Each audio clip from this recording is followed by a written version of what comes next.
Over the past 20 years, I have seen the media I consume grow with me. I have seen myself in stories, in character, and I have seen the artistic communication of different realities.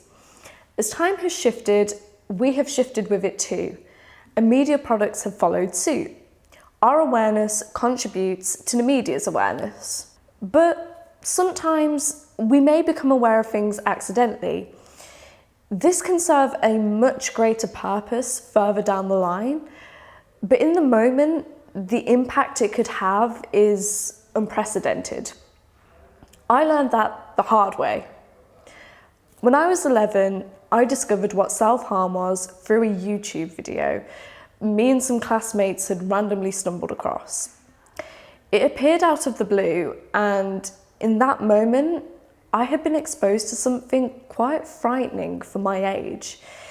And as I would later learn, the reality of many young people across the world dealing with suicide and self-harm. So let me pose a maths problem.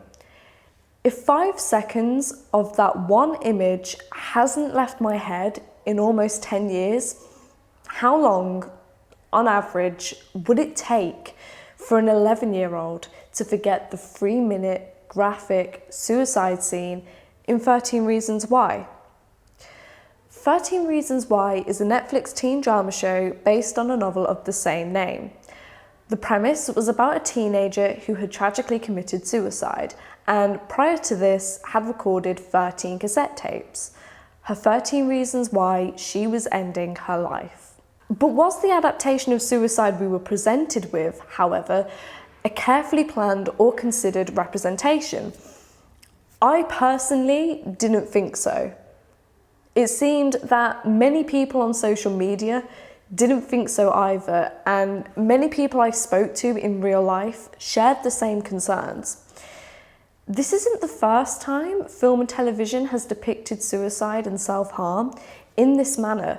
Extremely graphic and lengthy scenes of self-injury or the act of suicide have been prevalent in visual mediums for years. It is only at this point in time that many people have begun to question the effectiveness of this approach. So of course, this poses the question, why? Why do film and television producers decide to include such traumatizing visuals in shows, especially when they're geared towards teenage demographics? You may think that an explicit approach has the biggest impact, or that filmmakers are trying to capture the reality of a situation that many young people experience. But could unnecessarily violent scenes of self-harm and suicide be causing more harm than good? That is my question for you to think about today. So, let's look at some statistics. In a 2019 press release, the National Institute of Mental Health claimed that there was a 28.9% increase in suicide rates among 10 to 17-year-olds following the month the show was released. According to this report, the number of deaths by suicide in this time frame was larger than any other month in a 5-year period. Considered along other factors such as previous trends of suicide rates or relevant social or economic trends, the study leaned towards supporting that suicide rates could have been influenced by the show's content. However, the accuracy of the study was heavily debated, with alternative reports claiming that this was based off a faulty premise. In relation to this, in a 2017 research letter, the Journal of the American Medical Association Network discussed internet search trends following the release of the show. They reported a cumulative 19% increase in suicide queries in the 19 days following its release, with the biggest increases on an individual basis being seen in questions of suicidal ideation. So, while the show was successful in raising awareness about suicide and starting a conversation about mental health, it could be argued that the unintentional causation based off this research was an increase in suicidal ideation or behaviour in the relevant demographic. So, there are existing media guidelines in place to prevent this sort of situation arising. In a 2019 resource, the World Health Organization advised filmmakers to avoid presenting the act of suicide. In addition to this, they advised providing a content warning on any potentially graphic material, as well as consulting with suicide prevention experts and mental health professionals. Building upon this, in 2020, the UK-based suicide prevention charity Samaritans published their guidance on depictions of suicide and self-harm in drama and film. They stated that in order to protect vulnerable individuals who may be suffering from suicidal ideation, the details should be carefully considered and excessive coverage should be avoided. Many believed that such a graphic suicide scene in a teen drama fit this description. That is why, after much criticism and concern from mental health professionals, the suicide scene was removed from the show for the safety of future viewers. So this decision could have been perceived as an act of censorship. According to the National Coalition Against Censorship, this occurs whenever words, images, or ideas that are found to be offensive are suppressed on the basis of a group's political or moral values. But is safeguarding a political issue? Is making sure a vulnerable teenager doesn't accidentally stumble across graphic self-harm in a teen drama a case of being offended? I personally think not. But regardless, I know what you might be thinking. So you want us to censor art? That's actually not what I'm here to advocate for. As a film student, I understand the importance of art that explores topical issues of all complexities and severities. I want film and television to represent the unrepresented as it has done for many years and will continue to do so for many more. But does that really mean we have to be careless in our approach? The last thing we need to do is to stop talking about these issues, especially when discussing them in film or television shows. But the longer we violently present serious issues such as self-harm and suicide for the so-called shock horror value, the more we unconsciously contribute to the stigma, and that doesn't help any of us.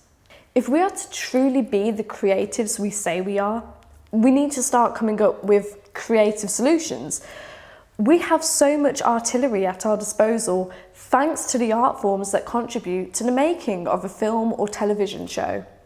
Our cinematographers, our sound recordists, our writers, our directors, the way we can use camera composition to plant a hidden meaning, or the way we can write to our heart's content and bleed pain onto a page and turn it into poetry.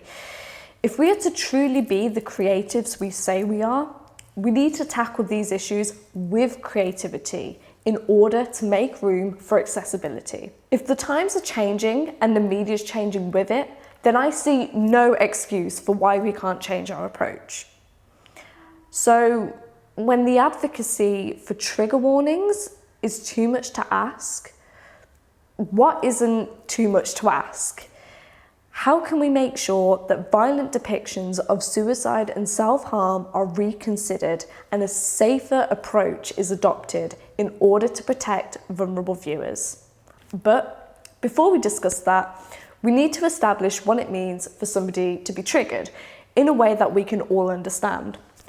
Your understanding of what being triggered means will vary based upon the interpretation you've been exposed to. To be triggered usually means to be overly offended in contemporary conversation. It can also be used to describe the feeling of anger or irritation, but it is mostly used to poke fun at those who are vocal about what is important to them. Being triggered is actually related to the activation of a trauma trigger, which could be any stimulus which reminds an individual of a traumatic event, be it visual, auditory, or through other sensory experiences. So, let's talk about trigger warnings. They make for a huge argument in the field of academia. Trigger warnings have been criticised due to fears that they may have negative consequences for academic conversation. They may prevent students from exploring the harsh realities of the world which their studies will expose them to. However, students have already been exposed to these harsh realities. A lot of students have already lived through them. Due to this, trigger warnings serve as an indication of distressing content, which can help guide students through their next steps. However, if the student ultimately decides that their next best step is not to engage with the content because of significant personal reasons, we shouldn't place shame on them. Trigger warnings help an individual mentally prepare for discussions or depictions of topics that are traumatic or sensitive for them. Triggers that are helpful to indicate include depictions of self-harm, suicide, and sexual or racial abuse. I understand that some of you may be able to think of arguments that exist against trigger warnings. A common symptom of post-traumatic stress disorder is trying to avoid reminders of the traumatic event.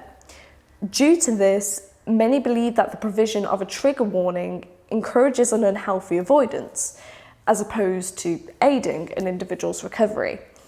Many believe that instead of relying on trigger warnings, individuals with trauma should seek professional help. But it's not always as simple as that.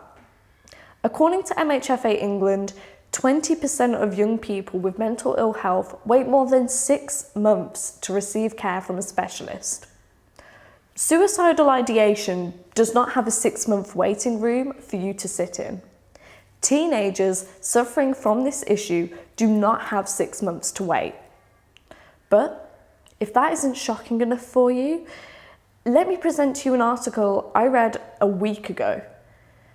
If the fact that children as young as 10 have self-harmed or attempted suicide doesn't alarm you enough, where do you think they might have seen this behaviour?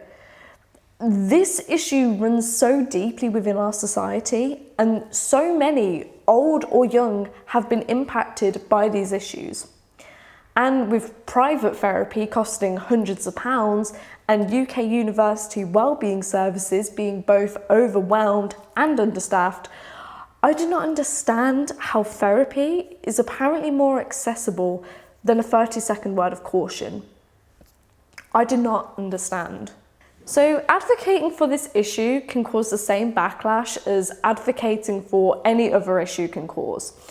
Not only are we triggered for wanting trigger warnings for people who could genuinely be triggered, we are also titled as snowflakes. According to the Cambridge Dictionary, the term snowflake generation describes young people who are considered to be too easily offended. But are we really the snowflake generation? Or are we just the generation that actually cares? I once took this debate around trigger warnings to somebody who had links to the television industry. I was told I was completely incorrect, and that self-harm, suicide, and other similar issues should be shown in their most explicit and shocking format. This made me curious about the power of stopping and thinking about how it must feel in somebody else's shoes. Because before I can even finish expressing that a lack of informed and dangerous filmmaking could have a negative impact, I am being told that I'm a snowflake. Before we can even set up the foundations of our house, there is a foot in our door. Why aren't we stopping and thinking before we say somebody is triggered for fighting for somebody's choice to protect their well-being? Why are we presuming that students haven't already been exposed to the harsh realities of the world when students are experiencing them on university campuses? But despite all of this, we are called snowflakes. So, how about we look at some solutions? Firstly, we need to turn to the professionals. I am just a student advocating for a cause much larger than myself. As much as I want this issue solved, I alone am not qualified enough to solve this by myself.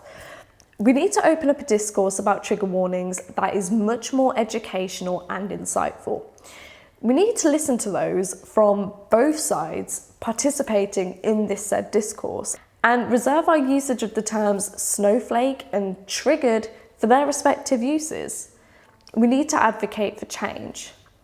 Secondly, this conversation needs to translate to the film and television industry. If we truly believe that this is a suppression of creativity, then we need to be much more creative on how we combat these issues. We need to embrace our creativity and use it to advocate for positive change.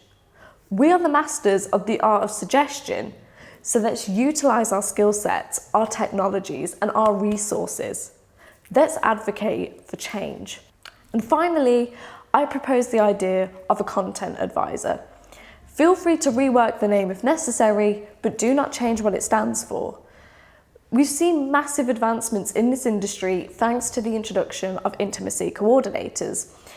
Let's provide productions that cover topics such as suicide and self-harm with professionals who receive dedicated training in regard to the development of sensitive material. Let's call on organisations to publish practical guidelines. Let's have the content advisors suggest revisions and reworks, lead informative sessions to the production team, and create safe spaces for cast and crew who might be affected.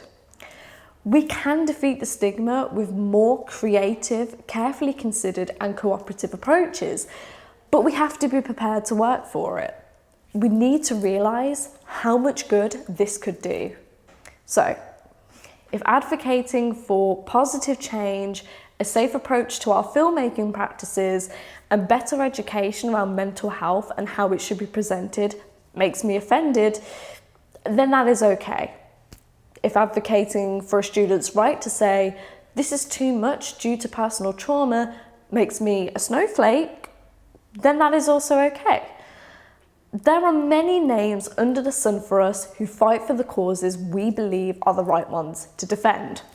But we care. And that stands for a much bigger purpose than calling someone a snowflake. We care.